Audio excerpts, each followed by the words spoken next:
দীর্ঘ এক দশকেরও বেশি সময় ধরে একতরফা কূটনৈতিক ঝোঁক থেকে বেরিয়ে এসে বর্তমান সরকার জনগণের ম্যান্ডেট নিয়ে একটি নতুন অধ্যায় শুরু করতে যাচ্ছে। পররাষ্ট্র প্রতিমন্ত্রী শামা ওবায়দের সাম্প্রতিক বক্তব্যে স্পষ্ট হয়েছে যে বাংলাদেশের আগামীর কূটনীতি আর কোনো দেশের তোষণ বা বশ্যতামূলক হবে না।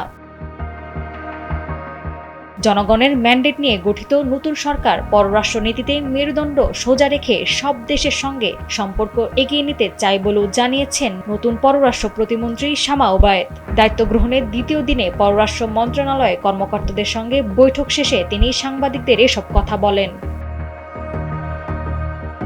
এদিকে সাবেক প্রধানমন্ত্রী শেখ হাসিনাকে দেশে ফিরিয়ে আনার বিষয়টি চলমান প্রক্রিয়ার অংশ উল্লেখ করে শামা ওবায়েদ বলেন, এ বিষয়ে পররাষ্ট্র মন্ত্রণালয় কাজ চালিয়ে যাবে। বাংলাদেশ রাজনৈতিক দল, মত ও ধর্ম নির্বিশেষে জাতীয় স্বার্থে ঐক্যবদ্ধ অবস্থান নিয়ে পররাষ্ট্রনীতি পরিচালনার কথাও তুলে ধরেন।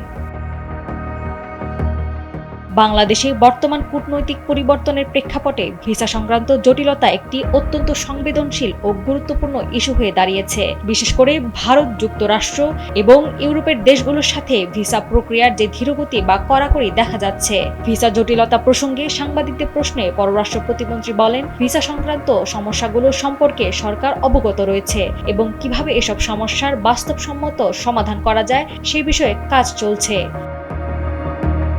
নাওয়ার সালসাবিল দুরদানা, সময়ের আলো।